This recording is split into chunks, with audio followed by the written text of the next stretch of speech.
Cordell Davenport, the playmaker of progress. This weekly alley-oop is showcasing Brian Tracy. We all know that every day we have 24 hours in a day, but when it comes down to it, how do you really spend your time to be productive? So he's going to introduce some things in which you can learn, grow, and take charge. So may you go get it. Hello, I'm Brian Tracy.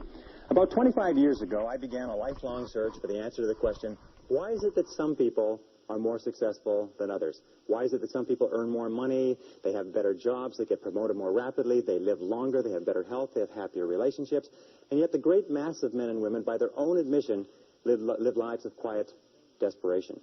Well, I studied this over and over again. I traveled in over 80 countries on 7 continents. I have learned and spoken 3, 4 different languages. I have spent over 30,000 hours studying, and I've come to a very simple conclusion, that successful people are those who do things differently from unsuccessful people. I've also come to another conclusion, is that you or anybody can be far more successful at life or at anything that you want if you will simply learn how and practice it over and over again until it becomes a habit. Now, no matter what field you're in, no matter what field of endeavor, no matter what work, no matter what activity, there is one thing that all successful people have in common, is that they are good time managers. And the reason they are good time managers is because they recognize that time management is life management. It is personal management. I have never seen an example in the hundreds, thousands of biographies and autobiographies I've studied of successful men and women where the individual has not been well organized and efficient and valued and use their times well. Successful people, winners, use their time well. Losers do not. And in the next 60 minutes, 55 minutes, I am going to give you 21 of the very finest time management ideas ever developed. If you use these ideas systematically, you can increase your personal productivity by 2 or 3 hours a day. You can increase your income. You can increase your rate of promotion. You can increase your life satisfaction. You can even increase the length of time you live. The question is, how badly do you want to learn how to manage your time well? How much effort are you willing to put into it? Because the key to time management is self-discipline. Probably the best way to put it is this, is time management is self-discipline in action, and self-discipline is the key to success. So let's get started right now with these 21 key ideas. The first idea, the most important of all, the core of time management, the axle around which the wheel of life turns, is goals. What are your goals? What is it that you want to be or to have or to do? What is it that you want to accomplish in the next 1, 2, 3, 4, 5 years? The top 3% in every field have goals. The balance of the population have either very vague goals or no goals at all. So the question you have to ask yourself is, who am I? Where am I going? What do I want to accomplish? And there are 3 major areas of goals that you have to think about. The first is your personal and your family goals. These are the reasons why you're alive. What do you want to accomplish for yourself and for your family? Write them down. Define them clearly. The second set of goals that you have to ask is your business, your career, your financial, your material goals. What is it that you want to accomplish in the external world? Where do you want to make your contribution? The third type of goals you have to ask about are your self-development goals.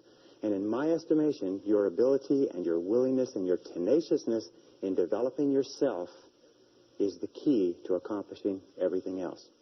So here's 3 questions that you can ask. The first question is, what would you do? What would you set as a goal for yourself? What would you want to be or have if you just won $1 million in the lottery? What would you do if you just won $1 million? If you had all the time and money, you're completely free to decide to do anything you wanted. If you won $1 million, what would you do differently? Think about that. Hold that in your mind. The second question is, what would you do if you just learned today that you only had 6 months to live? What if you only had 6 months to live? What would you stop doing?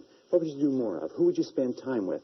Now, the answer to that question is very interesting because what it tells you is what you really value. What is really important to you? And what we have found is that self-esteem, satisfaction, happiness in life comes from getting your goals and your activities congruent with your values, with your priorities, with what you consider to be really important. Now, here's a third question. The third question is, what one great thing would you dare to dream if you knew you could not fail? If you knew beyond a shadow of a doubt that you could not fail, what one thing would you set as a goal for yourself? Because sometimes answering that question will tell you the one thing that you've been put on this earth to accomplish. One final point with regard to goals is that goals must be in writing. You must write them down. You must rewrite them. You must define them. You must redefine them. The top 1% of successful people in every area have very clear, specific, written goals. And most of them carry their goals around with them. So let's go from goals as the core of success to point number 2, which is organized plans of action. In an interesting study, or a variety of studies that have been done, they've come to the conclusion that organized plans of action are the key to all success. In fact, action without planning is the cause of every failure. Action without planning is the cause of underachievement. Action without planning is the cause of frustration, time wastage, anxiety, stress, and lack of success in life. So organized plans of action are critical. Now, what is an organized plan of action? An organized plan of action is where you take your goal, you take your objective, and you write out every single step that you're going to have to follow in order to accomplish that objective. You write it out and you list all those plans of action, all of those different activities, and you organize them together into a plan that you can then implement on a day-to-day basis. You decide which has to be done first and which has to be done last, which is more important, which is less important. In fact, the ability to set goals and to create plans for their accomplishment is the master skill of success. If all you learned in life, all you learned in school, was the ability to be a continuous goal setter and a continuous planner, day and night, planning, organizing, planning, writing, thinking about what you're trying to accomplish, you'll accomplish more in a year or 2 years than most people accomplish in 10 years or an entire lifetime. It has nothing whatever to do, by the way, with your intelligence. It hasn't anything to do with your education. You know, half of the best educated people in the country are working for people who didn't finish high school or didn't finish college. I wrote an article for a major publication not long ago which said that if you do not have clear goals for your life, you are condemned forever to work for those who do. You see, in life it's very simple. Either you are working toward the accomplishment of your goals or you're working toward the accomplishment of other people's goals. Very important. Now, the third point in excellent time management is analysis. Make a list. In fact, it's been discovered that if you make a list before you begin any task or job, you will immediately improve your productivity by 25%. How do you make a list? Well, you make your list for the week, the Sunday or the Saturday before. And you make your list for each day the evening before. And you always work from a list. Now, why do you make it the evening before? The primary reason is if you make a list the evening before, the subconscious goes to work on your list while you're asleep. And during the night, the subconscious will solve problems and bring insights to you. And you'll wake up in the morning with insights, ideas, intuitions, answers that will make your day more productive. Now, the second reason that you use a list is because if you don't have a list, it's like driving down the street in a car with no steering wheel. You just drift, and every bump, every interruption, everything that happens sets you off in a different direction. A list gives you a track to run on for the entire day. Another reason that you use a list is because with a list, you can analyze where you are. You can tell what is more important and what is less important. You can tell what is irrelevant, what can be delegated, what can be delayed, what can be put off. The most important reason for using a list, though, however, is this. So the value of what you do will be contained in 20% of the things that you do. What does this mean? It means if you make a list of 10 things that you have to do today, you will find that 2 of those things are worth all of the others put together.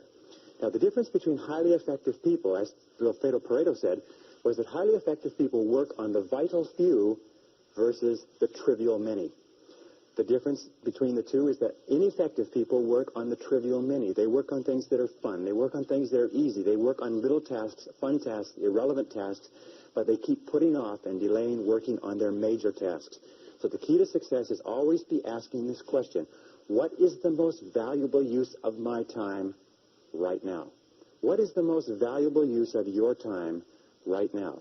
I'm convinced that if all you did was organize your life and only work on the most valuable use of your time, that alone would be enough to make you an effective, efficient person. That alone would be enough to increase your productivity, your performance, your profitability, your rewards by 10, 20, 30, 40, even 50%. So always before you begin, ask yourself, is this the most important thing I could be doing? Is this my top priority task? Does this give me the highest payoff? Is this the most valuable use of my time? Now, here is one simple test with regard to value. Ask yourself, in approaching any task is what impact will the accomplishment of this task have on my future? The futurity of decisions is the key to measuring the value. Most people spend as much as 80% of their time dealing with the problems and difficulties of the past, and only 20% dealing with the opportunities of the future. But successful people are always saying, what impact will this have on the future? So important tasks will always have an impact on the future. Unimportant tasks will only have an impact on the present and maybe even the past. So I say, what is the most valuable use of my time right now, and what impact will this have on tomorrow, the next day, and the future? It's one of the key ways to keep on track with regard to priorities. The fifth key idea in time management, which I am a fanatic on, is concentration. Concentration. Concentration. Many people come to me in my seminars and they say, well, I never learned how to concentrate. I can't concentrate. How do I learn to concentrate? Learning how to concentrate is absolutely essential to success. As a matter of fact, it is impossible for you to accomplish anything worthwhile in life without the ability to concentrate single-mindedly on one thing at a time and stay with it until it's complete. In fact, time and motion studies have shown that if you start a task and you put it down and you come back to it and pick it up and start it and put it down and come back to it and pick it up, that it will take you as much as 500% of the necessary time to do a task than if you picked it up and carried it through. Alec McKenzie, great time management expert. Alec McKenzie calls this single handling. Once you have made a list of what you have to do, organized your goals, determined the highest and most valuable priority, then pick the most important thing and begin working on it and stay with it until it's finished. Now, people say, well, if I stay with this task until it's finished, I won't get anything else done. That doesn't matter. If it's the most valuable thing that you have to do, it's the most important thing that you could be working on. Now, it's a wonderful thing. When you concentrate and work intensely on an important task, it gives you a feeling of energy and enthusiasm. When you complete an important task, your self-esteem goes up. You feel like a winner. You feel great about yourself. But if you work away on low-priority tasks, even if you complete them and do them well, you don't get any bang for the buck. You don't get any excitement or thrill from doing something that's not important. As a matter of fact, most stress, anxiety, frustration in the world of work today comes from working very hard on irrelevant tasks. Benjamin Trigo said, if it's not worth doing, it's not worth doing right. And I think it was Drucker who said, the very worst thing in the world is to do very well what need not be done at all. So concentrate single-mindedly on one task at a time. Do first things first, and do things one at a time. Now, here's a very simple system that you can use for the first 5 points that we've talked about: goals, plans, priorities, analysis, concentration. It is the ABCDE method. A is the things that you must do, top priority. B is the things that you should do, second priority. C is the things it would be nice to do if you got all your A's and B's done. D stands for delegate. E stands for eliminate. So when you make a list, the first thing you do is you ABC all your list. A, what you must do. B, what you should do. C, what would be nice to do. And then delegate and eliminate the others. With goals, what you do is this. You make a list of all the things you'd like to accomplish in the next 1 to 5 years. And then you go down the list and write ABC. What you'd love to do, what you'd like to do, what's not that important. Then you take your A goals and you make A1, A2, A3. In other words, your most important, second most important, third most important. Then you take those A goals, you transfer them to another sheet, and you make a list of all the things you're going to have to do to accomplish your goals. Then you ABC the list. And you say, what are the things I have to do? What are the things I should do? What are the things that would be nice to do to accomplish my goals? And then you put those into the goal list, and then you structure and schedule what you're going to do and implement. This is called the 6-step method.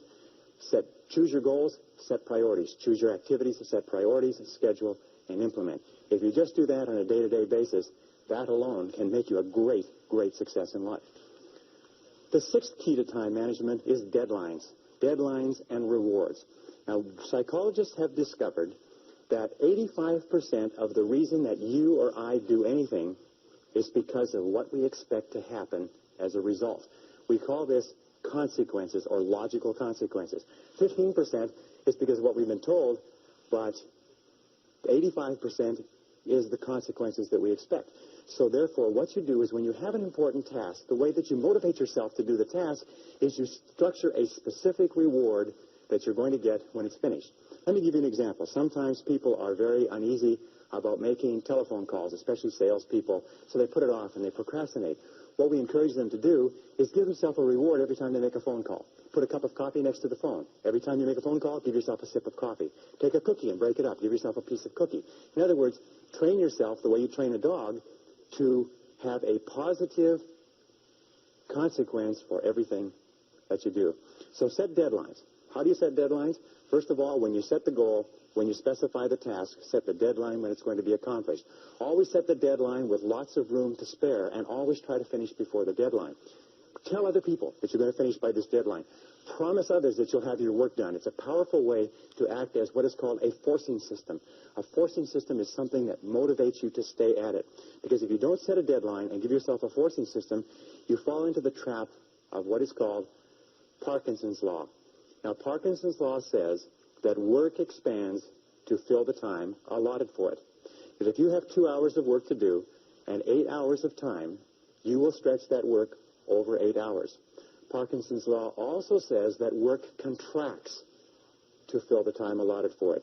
If you have 8 hours of work to do, and because of an emergency you have to have it done in 2 hours, you will get it done in 2 hours. Highly effective people are always setting tight, stringent, disciplined deadlines on themselves so they get more work done in a short period of time rather than less work done in a long period of time. Does this make sense? Very, very important. The next principle, number 7, is what is called the time log, which is writing down and keeping track of where your time is going. All effective people know where their time goes. Now, let me tell you an interesting principle with regard to time management. It is this, is the more important you are, the more successful you are, the more you tend to measure out your time in minutes. The less successful you are, the more you tend to measure out your time in hours, days, and weeks. The average person thinks of terms of morning or afternoon. The above average person thinks of hours. The successful person thinks of half hours. The very successful person thinks in terms of minutes. They allocate their time carefully. But the only way that you can do that is what? Is you've got to keep track of what you're spending your time on. 60, 70, 80% of people are not aware of how they spend their time. They think they spend a lot of time in meetings. It turns out they spend a lot of time socializing. They think they spend a lot of time working on reports. It turns out they spend a lot of time on the telephone. They think they spend a lot of time doing important jobs. It turns out they spend a lot of time wasting time. So keep a time log, or just keep a sheet, and whenever you have a chance to look at your watch,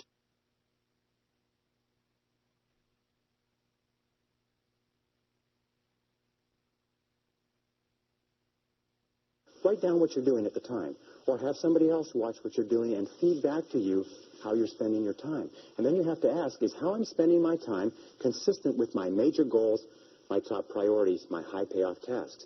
And you'll find that it's not.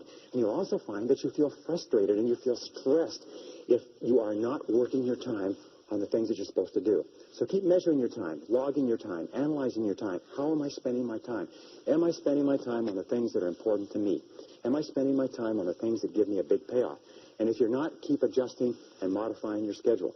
A very interesting point with regard to the time log is that self-discipline is critical. You've got to discipline yourself, and you've got to measure and analyze your time every single day, or you slip off it again. The next principle is the principle of procrastination.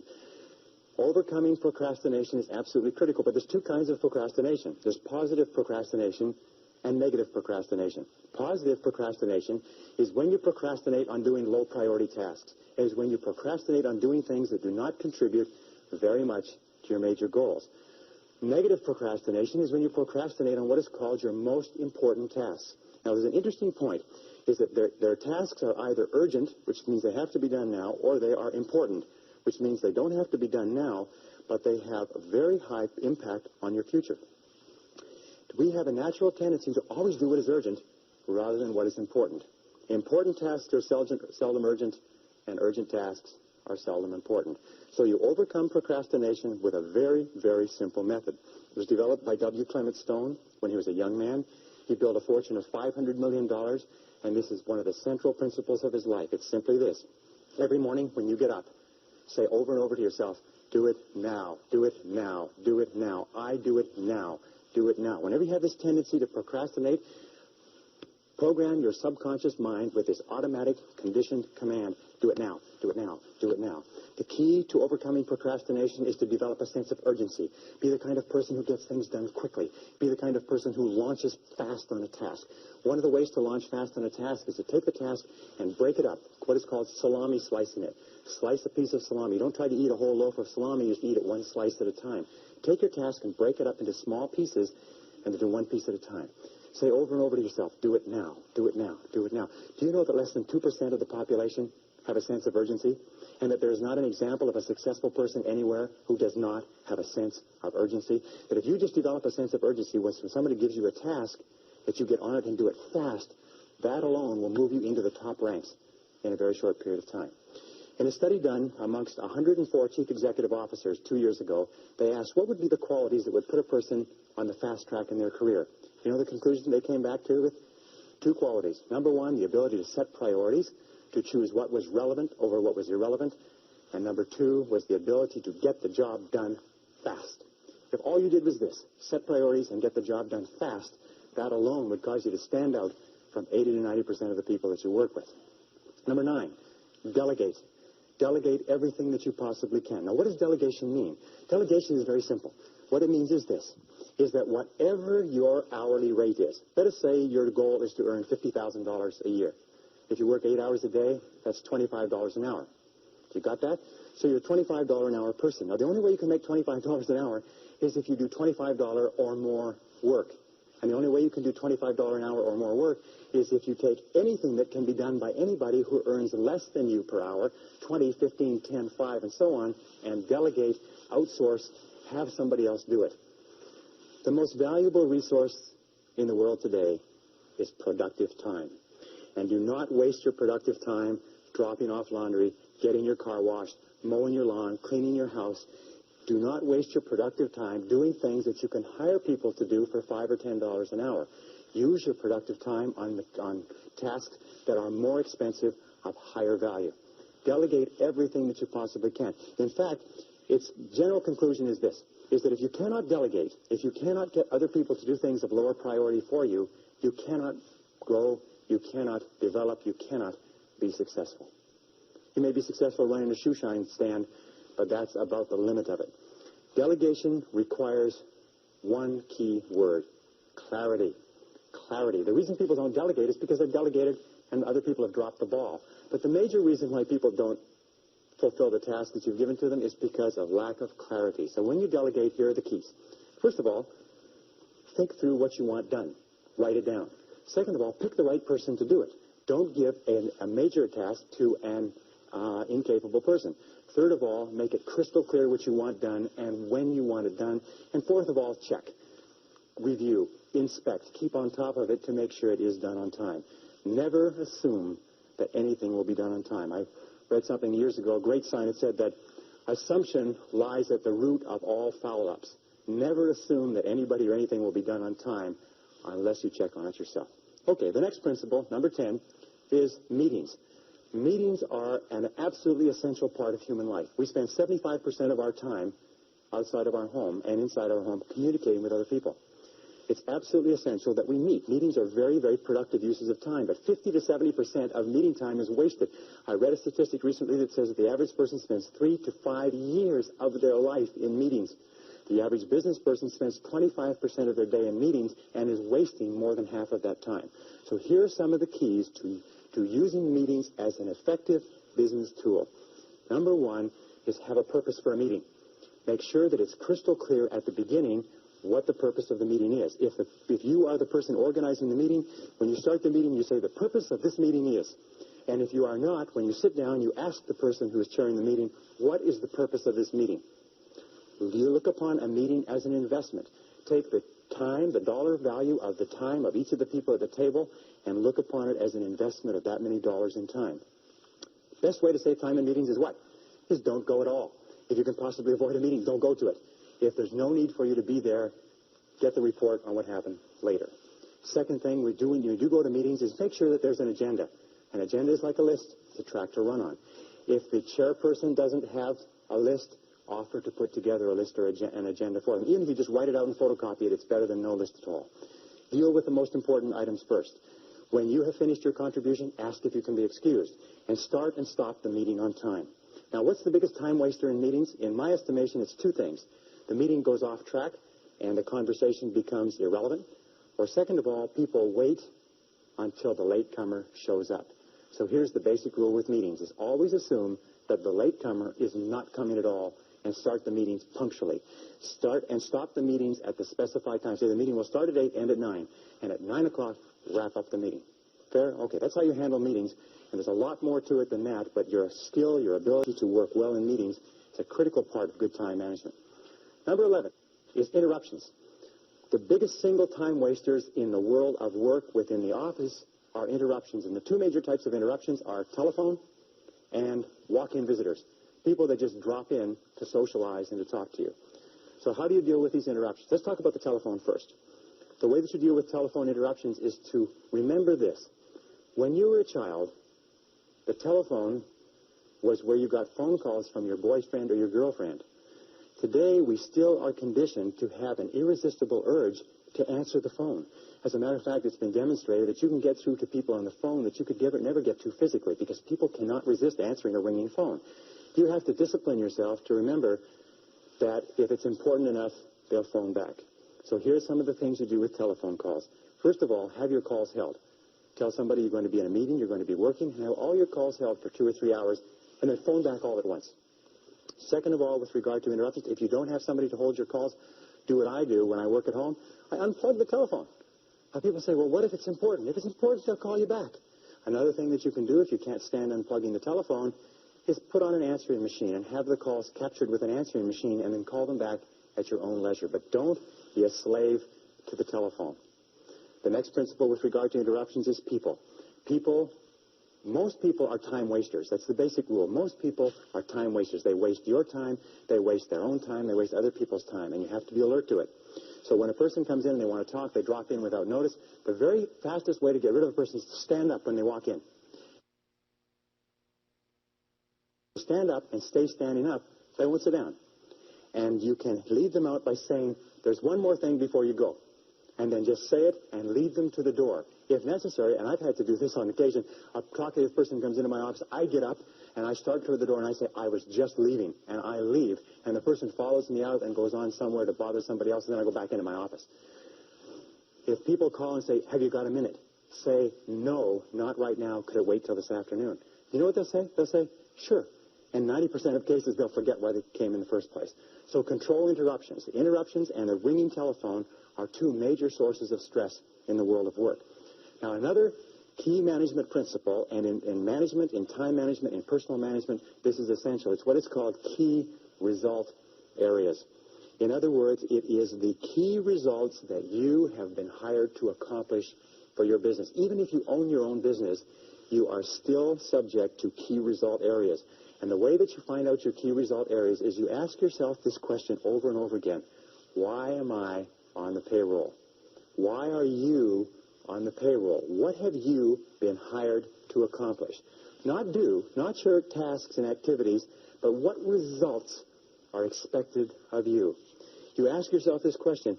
The accomplishment of what results is going to lead to my promotion?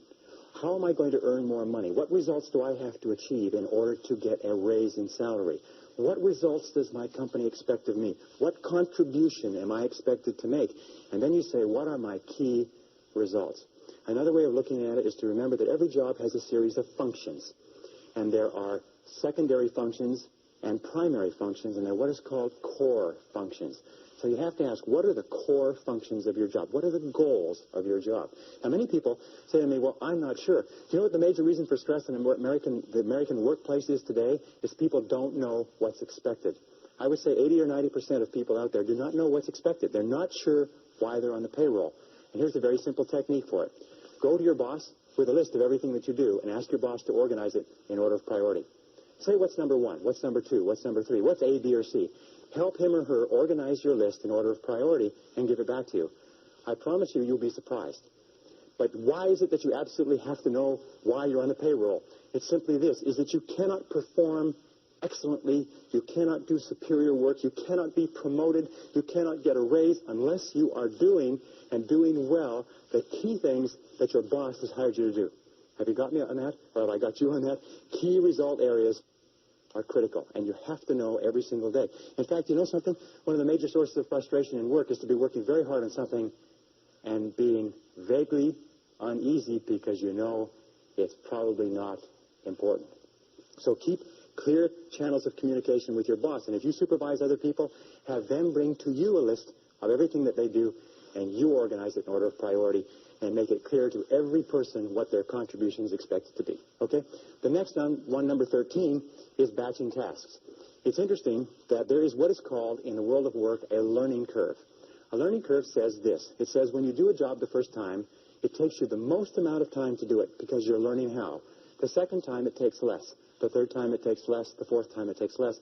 In fact, the learning curve theory says that you can decrease the amount of time by as much as 80% if you do the same job over and over again over a period of time. So batching your tasks is a major time management tool. What does it mean? It means that if you're going to make phone calls, make all your phone calls at once.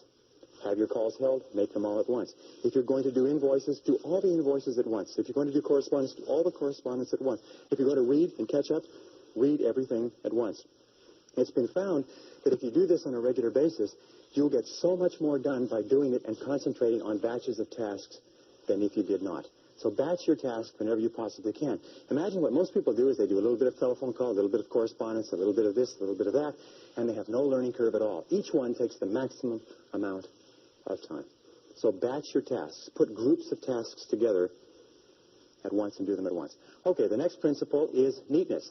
It's an interesting thing because you run into people all the time. I run into people in my office who say, it's okay if my desk is messy, I know where everything is. Now, you have to understand one thing, is intelligent people, people with good memories, can very often remember where everything is. But it just means that they are using their intelligence to combat the inefficiency of neatness. Every single study that has been done says this, that if you will just clean up your work environment so it is completely neat and everything is off of your desk or your workplace except the one thing you're working on, that will increase your productivity by 20 to 40%. People have a difficult time understanding this, but I have tested it. I've worked with a messy desk. I've worked with a clean desk, and I tell you, I promise you, you will be astonished at the difference it makes. Now, how do you clean it up? Well, it's very simple. There's a very simple way of cleaning off a desk. It's called the TRAF system. The TRAF system has 4 letters. T stands for toss. Remember that in time management, your wastebasket is your best friend. So toss it out. Throw it away. R stands for refer, which means it's not relevant to you, so if you refer it to somebody else. A stands for action. And what you do is you take a file folder and you put it into an action folder, so it's out of the way. And F stands for file. File it away, do something with it. But before you file, always ask this question, what would happen if I didn't have this document? What would happen if I never could find this again? And if it's not particularly serious, throw that away too. Once you've done that, TRAF, you've tossed it, referred it, filed it, or put it in an action file. Once you've done that, then you start with your action file and you work through it. Neatness is important. Clean your desk, clean your workplace. Even in the kitchen, you'll find that if you take one thing out and use it and put it away, and take another thing out, you'll get far more done in a short period of time. Now, here's the rule. If you're not using it, put it away. If you're not using it, put it away. Even if you have to take the stuff off your desk and your curtains and put it on the floor, do it. Your briefcase is your workplace if you are on the road, if you're a salesperson, if you're moving around. Make sure your briefcase is neat and orderly and has everything that you need and nothing more than you need. Neatness is critical to productivity. Here's the final point. In a study that was done recently, 98% of senior executives said they would not promote a messy person, that they would not give a messy person greater responsibilities, that if you are messy, no matter how much you kid yourself, everybody around you concludes that you are inefficient, undependable, unreliable, and incompetent, and even if you do the job well, they think it's just an accident. So be neat. Stand back from your desk and look at it and say, what kind of a person would work at a desk like this? Stand back and look at your car. Say, what kind of a person drives a car like this? Look at your workplace, your briefcase. Look at your home and say, what kind of a person lives here or works here? And you'll find that what will come to you is messy, inefficient, incompetent, disorganized, and so on. Neatness is critical to time management. Number 15 is what is called getting chunks of time. Interesting studies. Over and over they have found that important work requires chunks of time to do. What is a chunk of time? A chunk of time is 60, 90 minutes, 2 hours. In fact, it's been found that most serious work cannot be done in less than 60 or 90 minutes. So when we look at the work styles of highly effective people, successful people, the ones who make the most money, the ones who graduate or are promoted the most rapidly, you find that they have developed a habit of cutting out blocks of time where they can work without interruption. Now, here's an example. There's several examples that you can use. One of the examples, and one of the ways that I do it, is I get up early in the morning. Sometimes I get up at 5 a.m., and I'll work for 2 or 3 solid hours. You can get an entire day's work done in 3 uninterrupted hours. As a matter of fact, again, we have found that it's impossible for you to do creative work and administrative work at the same time. If you have creative work to do, reports to do, proposals, anything that requires a sustained period of time to put together, you cannot do it at the desk when the telephone is ringing and people are coming in. You cannot do administrative and creative work together. You have to break them apart. In the office, you do administrative work and you cut away chunks of time for the important stuff that affects your future. One of the things that I do is I come into the office an hour early. I can clear off in 1 hour. I can do half a day's work. Another thing that you can do is stay at the office at lunchtime. Work at your desk. At lunchtime sometimes is the very best time to work. And by the way, if you work from 12 to 1 and then go out for lunch, you'll find that you can get in anywhere, that you don't have any wait, that you can get in and out and back to work quickly. A third is stay late. Sometimes just working from 5 to 7, you'll do an entire day's worth of work. Travel. I travel a lot, and more people travel by air. 1 uninterrupted hour on an aircraft, if you're properly organized with all of your work in your briefcase, is worth 3 hours in your office. So if you're going to travel, be sure that you take the work necessary so that you can work, if you like a workhorse once you get on that plane. I always try to sit next to a window. If you sit next to a window, you can bury yourself in your work. You have no interference, people not walking over you, but you can get an enormous amount of work done on a plane. As a matter of fact, much of this course that we're talking about today was done on airplanes. Number 16 is to use what we call transition time. Remember this, is that you will always be paid in life for the value of your contribution. And if you want to earn more, you must learn more. And the most successful people are those who are continually taking in new information, continually learning more, continually taking every opportunity to keep current with their profession and to advance their knowledge.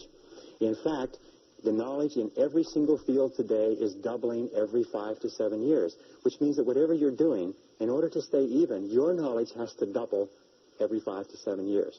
Now, it's simple to do this. The basic rule is this. You should or you must spend an hour every day investing in your own mind, investing in yourself. You must take an hour every day and read and study and take notes. If you're doing less than an hour a day, you're falling behind. If you do 2 hours a day, you put yourself on the side of the angels. Now, here's some of the ways that you can get this extra learning time, this extra working time, this extra personal growth time. First and most important of all is driving or traveling to and from work. If you drive, the average driver today drives 12 to 25,000 miles a year. That's the equivalent of 500 to 1,000 hours a year. And, of course, if you're on the Los Angeles freeways, it's about 1,500 hours to 2,000. But that is the equivalent of 12 to 25 40-hour work weeks. That's the equivalent of 3 to 6 months of work weeks. That's 1 to 2 university semesters. You know, the average person, of course, it's not you, because the people who watch videotapes like this are usually the cream in any organization or any society. The average person sits there and listens to the radio all the time. You can become one of the best educated people in your profession simply by listening to audio cassettes going to and from work or to and from errands. Now, another very important part of transition time is coffee breaks. You know, the average person takes 2 coffee breaks a day, 20 minutes each, 40 minutes a day. 40 minutes a day times 5 days a week is 200 minutes. 200 minutes times 50 weeks a year is 10,000 minutes. 10,000 minutes is 166 hours. 166 hours is over 4 full 40-hour weeks. Now, what does that mean to you? It means that if you just decide that you're going to read on a particular subject at your coffee breaks for the next year, you will be an expert on that subject before the year is out. Just when you sit down with coffee, make sure that you have something to read, whether it's time management or goal setting or personal communications or your profession. If you wanted to be an outstanding salesperson, if you just read on your coffee breaks 20 minutes in the morning, 20 minutes in the afternoon, and applied what you learned, you could double your income in less than a year. And most people sit there in their coffee breaks and they read the sports page and they don't realize that their life is passing them by. Well, another key element of transition time is lunch times. The average person takes an hour a day. An hour a day times 250 working days a year is 250 hours. 250 hours is 6 full weeks of time that you spend eating lunch. If you just read at your lunchtime and something that will help you grow and advance in your career, if you did nothing but coffee breaks and lunchtime, you'd become one of the best educated people in society within 3 to 5 years. And you know what the average person does? They waste this time. Another important part of transition time, by the way, if you read magazines, instead of carrying magazines, what you do is you read a magazine, tear out all the articles, put it in a file. And whenever you're traveling, keep that file with you. You're sitting waiting for something, you're waiting in a waiting room, you're taking a trip, you have appointments that are canceled, just pull out your file and keep current. Remember, keep taking in more information. Use those, what are called gifts of time. These are gifts of time that are given to us by God, and we can do anything we want with them. But high-performing human beings use those gifts of time as though they were precious, and low-performing human beings do not. Which do you want to be? Okay, the next is what we call telephone. You know, the telephone is interesting. Telephone is an essential part of our lives, but as we said a little bit earlier, we are conditioned from our teenage years to look upon the telephone as a social tool. It's something that we look forward to getting onto because we associate it with romance and fun and communications with people that are important to us. As adults, however, we have to change our thinking 180 degrees. We have to realize that the telephone is a business tool. The telephone is a business tool. It's like a computer. It's like a typewriter. It's like a photocopier. It may have other uses, but it's a business tool. So here's the rule with using the telephone. Get on and get off fast. See how fast you can get on and off the phone. Control your telephone calls, as we said before. Let other people, actually let your telephone calls get batched so that you can call them back and you control the calls. Call back at their lunch times. Call back at the end of the day. Call back so you control the time. Now, when somebody calls you and you take the call, here's the key question. Always ask, what can I do for you? They'll always have a tendency to say, hi, how you doing? How's things going? How's the weather out there? You say, fine, what can I do for you? And get straight to the point of the phone call. Another thing you can say is, how can I help you? And make it very, very clear that this is a business call. If you're going to be making phone calls, look upon a phone call as a meeting by wire. And what you do is you make an agenda for the meeting. What many people do, if you talk to people all the time, keep a file on that person. And when you think of calling that person, take out the file and work on your agenda. Go down the agenda. When you completed the agenda, you say, thank you very much. I'll let you go now. I know you're busy. And hang up the phone. What do you do with talkative people? Talkative people, you say, excuse me, I've got another call coming. I've got to run. If that doesn't work, you say, my boss is calling me. If that doesn't work, hang up the phone in the middle of the conversation as though the phone line has been cut off. The person probably won't even pay any attention to it because they're so used to being cut off by other people. Remember this, is that people are time wasters, and the great majority of people have no goals, they have no priorities, they have no plans, they have no concern about becoming successful, and they think that you're the same. They think because their time isn't worth anything that your time isn't worth anything also. So be very alert to that. By the way, one final point. When you have telephone meetings, keep good notes. I heard a very smart man say that the power is on the side of the person with the best notes. I have lost thousands of dollars because I have agreed to something on the telephone. I have not documented it. The person has come back to me and said, you agreed to something else, and they had it written down in their files, and I couldn't argue. So when you're on the telephone, write. One final point is always have a pen, always have a pencil, always have a pad. Never pick up the telephone without a pen in your hand. The most incredible thing I hear over and over again is when I call people and I try to leave a message, their voice drops and they say, oh, just a minute, I'll go and see if I can find a pencil. And the phone goes clunk, and the person goes away, and they come back and they say, oh, geez, this pen won't work. Just a minute, and the phone goes clunk, and they go away again. If a person ever answers the phone without a pen in their hand, you know this person is going nowhere in life. It's as simple as that. My own personal opinion, of course. The next key is punctuality. One of the most important things you can get in terms of reputation is a reputation for being punctual, which means being on time. My friend Joel Weldon says it very well. He says, if you're not early, you're late. That there is only one minute period in any appointment when you're exactly on time. And so if you aren't there early, you're there late. Less than 5% of people in America are punctual. Less than 5% of the population is punctual. And those people stand out. As a matter of fact, if you want to stand out from the average person, all you have to do is develop a reputation for punctuality. Pretty soon people say, boy, he or she sure is punctual. He or she sure is punctual. Now, let me tell you something about punctual people. If you ask a person, what do you think about so-and-so who is very punctual? They will say, I think this person is more competent, more reliable, more dependable, more intelligent, more valuable, and more likely to be promoted and given greater responsibilities than the person who is late all the time. The person who is late all the time is considered unreliable, sloppy, undisciplined, a poor time manager, and not capable of greater responsibilities. Why is it that people are not punctual? Two reasons. One is they don't realize how important it is. It never occurs to them that when you are late for an appointment, you are insulting the person who has agreed to see you at that time. If you are in sales and you're late for appointments, you can forget it. I had an interview with a person the other day who I was hiring for a very expensive position. She showed up to an appointment 15 minutes late. A person who comes 15 minutes late to the first appointment, the basic rule is this, is never hire a person who comes late to an interview. A person who comes late to an interview is sending you a flash. It's a signal that this person is unreliable, incompetent, undependable, and if you let them get away with it, you're in for trouble. Anyway, I'm just passing on that. It's punctual. And those people stand out. As a matter of fact, if you want to stand out from the average person, all you have to do is develop a reputation for punctuality. Pretty soon people say, boy, he or she sure is punctual. He or she sure is punctual. Now, let me tell you something about punctual people. If you ask a person, what do you think about so-and-so who is very punctual? They will say, I think this person is more competent, more reliable, more dependable, more intelligent, more valuable, and more likely to be promoted and given greater responsibilities than the person who is late all the time. The person who is late all the time is considered unreliable, sloppy, undisciplined, a poor time manager, and not capable of greater responsibilities. Why is it that people are not punctual? Two reasons. One is they don't realize how important it is. It never occurs to them that when you are late for an appointment, you are insulting the person who has agreed to see you at that time. If you are in sales and you're late for appointments, you can forget it. I had an interview with a person the other day who I was hiring for a very expensive position. She showed up to an appointment 15 minutes late. A person who comes 15 minutes late to the first appointment, the basic rule is this, is never hire a person who comes late to an interview. A person who comes late to an interview is sending you a flash. It's a signal that this person is unreliable, incompetent, undependable, and if you let them get away with it, you're in for trouble. Anyway, I'm just passing on that.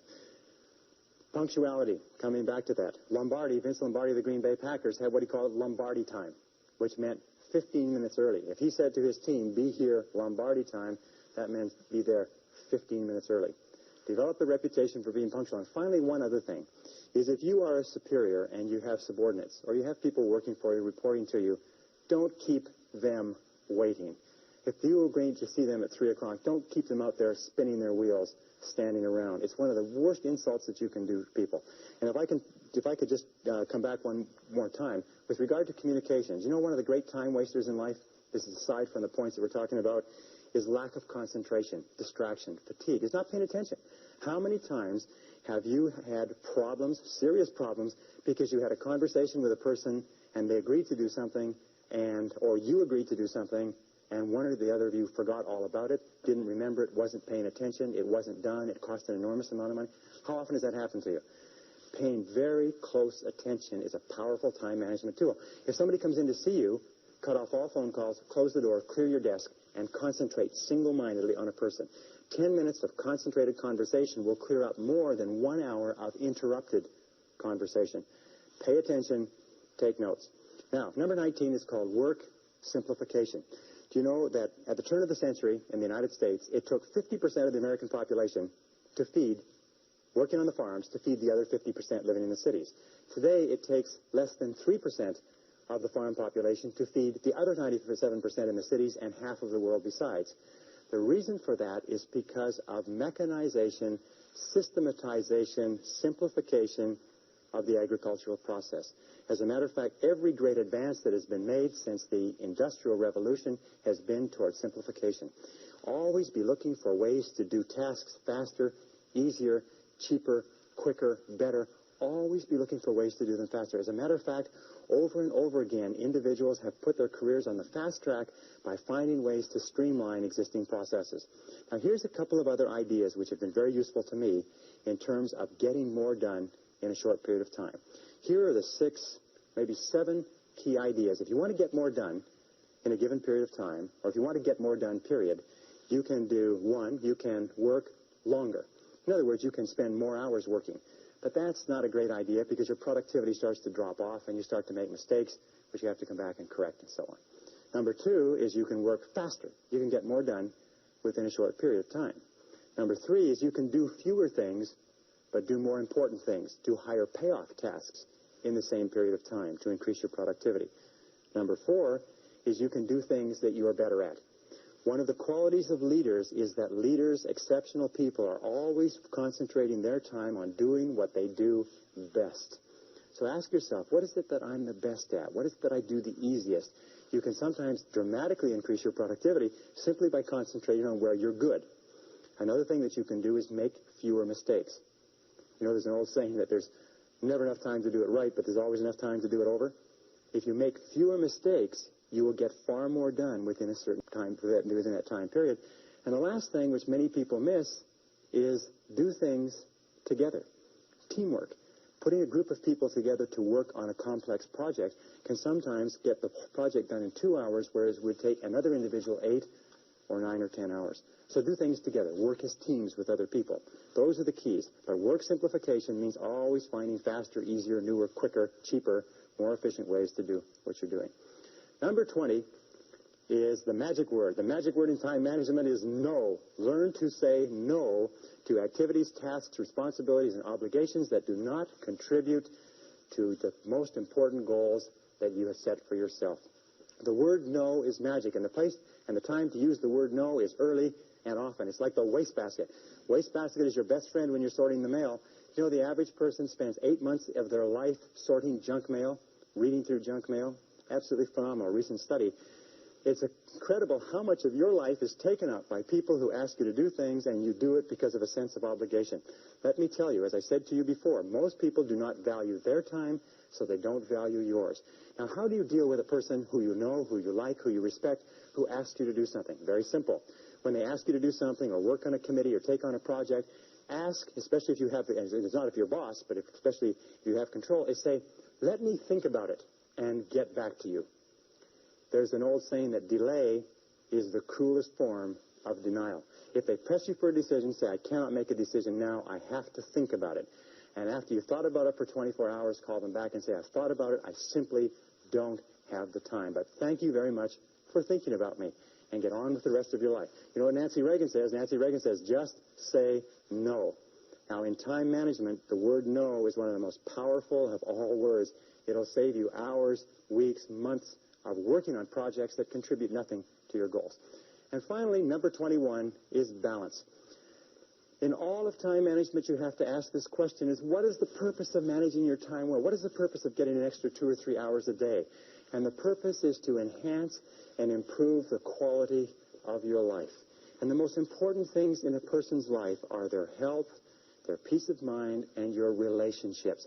In fact, the quality of your relationships is the true measure of your quality of life. So take time to invest time in your relationships. Spend time with the people who are close to you, your spouse, your loved ones, your parents, your children. Take time, because that's what life is. Life is managing your time so that you can do the things that are most important to you.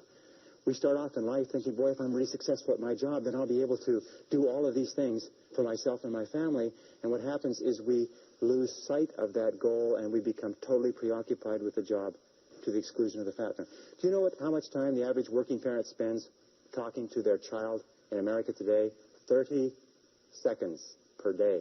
Do you know how much time the average couple spends talking together? Intimate communication? 4 minutes, according to the recent research. Very, very important. If you want to be successful in life, you've got to be sure what your priorities and values are. And your highest value must be the people that you love and the people who love you. They must be your health. They must be your energy. They must be your peace of mind. They must be your emotional and spiritual development. They must be the completion of you as a human being. So when you are using all these time management techniques, remember that the purpose of using these time management techniques is to enhance the overall quality of your life. Ask again, what would you do if you only had 6 months to live? What would you do if you only had 6 months to live? Who would you spend your time with? Where would you go? What would you want to do? What would be important? What would be unimportant? If you ask that question over and over again, you'll have a tendency to keep your life in balance. Everything in moderation. Now, if I could just summarize by saying 2 or 3 quick things. The essence of success in time management is goals. The key to goals is to write them down and to make organized plans for their accomplishment.